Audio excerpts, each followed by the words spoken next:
خان صاحب جو شروع میں بات ہوئی تھی نا ریاست مدینہ کی، تو ہم تو یہ سمجھتے ہیں کہ محمد سے وفات ہونے تو ہم تیرے ہیں، یہ جہاں چیز ہے کیا لوح و قلم تیرے۔ آپ کا یہی جو ہے نا اللہ اور اس کے رسول کے حکم پر چلنے والا یہ نعرہ جو ہے یہ بہت بڑی بات ہے۔ اب کتنی اس میں کوانٹم جمپ آتی ہے، کتنی اچیومنٹ ہوتی ہے، it is matter of time. میں سمجھتا ہوں، بلکہ ہم سمجھتے ہیں کہ عمران خان جو ہے پاکستان کی سیاست میں جو یہاں چوری اور ڈاکہ زنی کا رواج تھا پچھلے کم از کم 40 سال سے، وہ پہلی دفعہ اس میں ریورس ہوا ہے، اور ایک دیانتدار، ایک کسی سے پانی کا گلاس کے روادار بھی جو نہیں ہے، اس کے بدترین مخالف بھی نہیں کہہ سکتے عمران خان جو ہے مٹیریلی کرپٹ ہے، کوئی نہیں کہہ سکتا۔ اور یہ آج بھی لوگ جو ہے جن کا کام ہی یہ اکٹھا کرنا ہے ڈیٹا، ان کی آج بھی یہ متفقہ رائے ہے۔ ہیونگ سیڈ دس، اور آپ نے میکرو لیول پر کرونا ہو، یہ بہت بڑی بات ہے کہ ہندوستان آپ پر چڑھ دوڑنے والا تھا اپنی حکمت عملی سے، اسی عمران خان نے اور اسی جنرل قمر باجوہ نے اس کو ناکام بنایا، اور وہ آج اپنے زخم چاٹ رہا ہے، اور چائنا جو ہے اس نے ان کو شاہ راگ سے پکڑا ہوا ہے، اور وہ اس کے بعد وہ یعنی وہ پھڑپھڑاتے رہتے ہیں، کر کچھ نہیں سکتے کسی کا۔ Having said this, hats of two you for this policy کہ جو فروری 19 میں ہوا، اس کے بعد ان کو ناکو چنے چبایا۔ ہیونگ سیڈ دس، یہ بڑی بڑی اچیومنٹس ہے، ساری کا بھی آگے بھی بات کریں گے، لیکن عام تاثر یہ ہے کہ لوگوں کا خیال ہے کہ یہ شو ختم ہونے سے پہلے یہ حکومت ختم ہو جائے گی، یہ ایک ناکام گورنمنٹ ہے، عوام کے لیے کچھ نہیں کر رہا، مہنگائی کا سیلاب آیا ہوا ہے، اور عام آدمی بلک رہا ہے، بد دعاواں دے رہا ہے چوڑیاں پھیلا پھیلا کے، اور بیڈ گورننس ہے، اور رشوت دا بازار گرم ہے۔ ان چیزاں دے اتنے کی کہتے ہو؟ چاہے صاحب دیکھیں، میں آپ کو پہلے ایک چیز بتا دوں کہ لوگ بدقسمتی سے لوگ تکلیف میں جب ہوتے ہیں تو ان میں صبر بھی ختم ہو جاتا ہے، اور تکلیف تو ہونی تھی۔ میں قوم کو آسان زبان میں سمجھاتا ہوں۔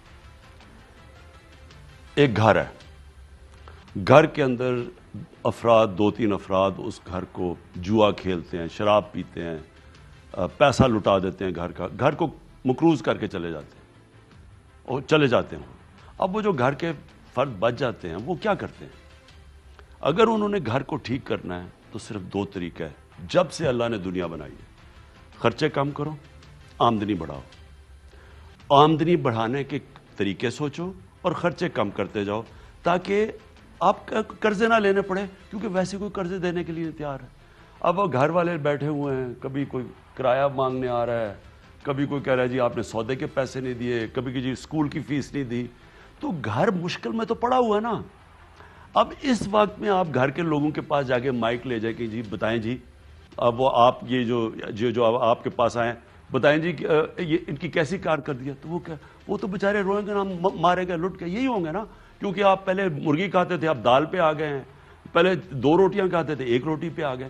ایسے ہی ہوتا ہے نا جی، جب گھر پہ قرضے چڑھے ہوتے ہیں تو یہ پہلے تو یہ فیصلہ کر لیں کہ کیا پاکستان کی تاریخ کا سب سے بڑا قرضہ چڑھا ہوا تھا پاکستان پہ جب ہمیں حکومت ملی ہے یا نہیں؟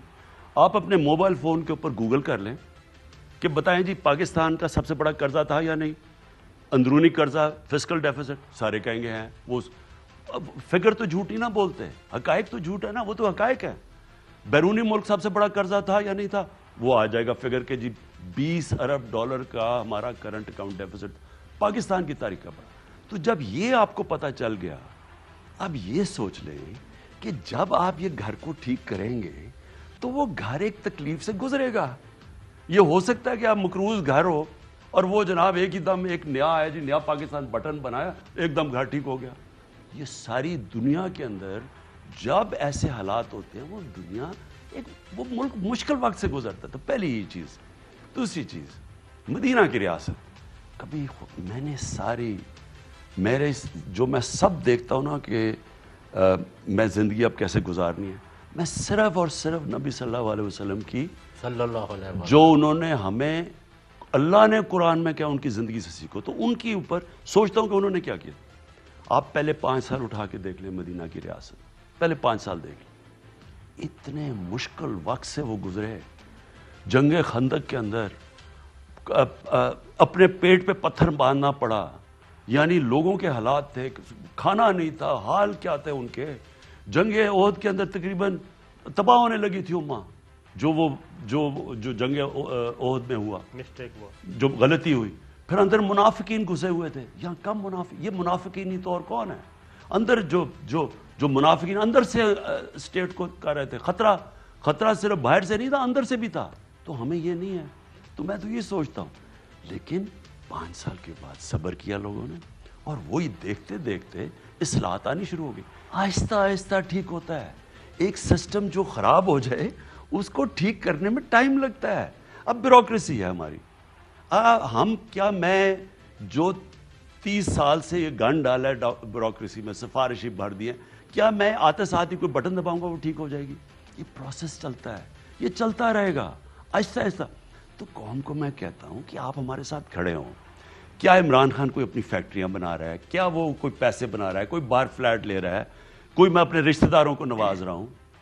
تو اس لیے ہم پوری اپنی کوشش کر رہے ہیں. لیکن یہ پروسیس اب پی آئی ہے, پی آئی اے کے اندر ہم نے اپنا جو آپریٹنگ ہے وہ ہمارا آج پروفٹ آ گیا. یعنی آج اگر ہمیں پچھلے کی نہ مصیبت پڑی ہو, انہوں نے بھرتی کر کے لوگ نون لیگ نے اور پیپلز پارٹی نے پی آئی اے کو بھر دیا. اس کی پینشنز ہی کہاں تک پہنچ گئی ہیں, اس کا اتنا ایئر کرافٹ کتنے اور پبلک انہوں نے کتنی بھرتی کر دی ہے. اس کے باوجود پی آئی اے کا آپریٹنگ پروفٹ آ گیا. اب پاور پروجیکٹس ہیں, انہوں نے کانٹریکٹس جو سائن کیے ہیں, جس کانٹریکٹ پہ بجلی بنائی جا رہی ہے اور جس پہ ہم بجلی بیچ رہے ہیں, اور ہم بجلی بیچ رہے ہیں, ہماری بجلی 25% مہنگی ہے ہندوستان اور بنگلہ دیش سے, 25% مہنگی ہے. لیکن اس کے باوجود اتنی مہنگی بجلی بن رہی ہے کہ وہ بنتی ہے 17 روپے پہ اور بیچ رہے ہیں 14 روپے پہ. اس کو وہ جا رہا سارا قرضوں کے اوپر. ہم نے تو کانٹریکٹ ہی سائن کیے. اور آپ کو میں یہ بتاؤں کہ صابر, ہم نے جو دیکھے ہیں وہی پاور سٹیشن جو انہوں نے سائن کیے ہیں وہی دوسرے ملکوں میں بنے ہوئے ہیں, 40% کم پہ بنے ہوئے ہیں. انہوں نے پیسہ بنایا اس کے بیچ میں, پیسہ یہ بنائیں, چوری یہ کریں, مہنگے کانٹریکٹس یہ کریں, اور بجلی کا بوجھ سارا ہمارے پہ پڑ جائے.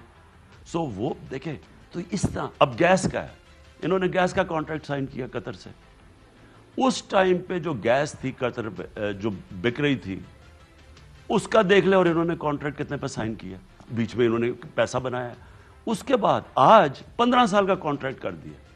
15 سال کا کانٹریکٹ ہے قطر سے. آج جو گیس مل رہی ہے ہمیں وہ 40% کم پیسے پہ مل رہی ہے. ہم وہ لے ہی نہیں سکتے کیونکہ انہوں نے ہمیں کانٹریکٹ پہ پھنسا دیا. ہم تو ان کی چیزوں میں پھنسے ہوئے ہیں. آج ہم نے اپنا جو فسکل ڈیفیسٹ ہے وہ بیلنس کر لیا. ہمیں اگر قرضے نہ دینے پڑے ان کی قسطیں, ہم نے تو اپنا بجٹ بیلنس کر لیا. ہم نے current account deficit, current account کا مطلب کہ ڈالر کتنے اندر آ رہے ہیں اور کتنے باہر جا رہے ہیں. 17 سال کے بعد پاکستان میں جو ہمارا کرنٹ اکاؤنٹ ہے وہ پازیٹو چلا گیا 3 مہینے میں. تو دیکھیں ہمیں مصیبت پڑی ہوئی ہے ان کی یہ جو گند کیا ہوا ٹھیک کرنے پہ. سر بات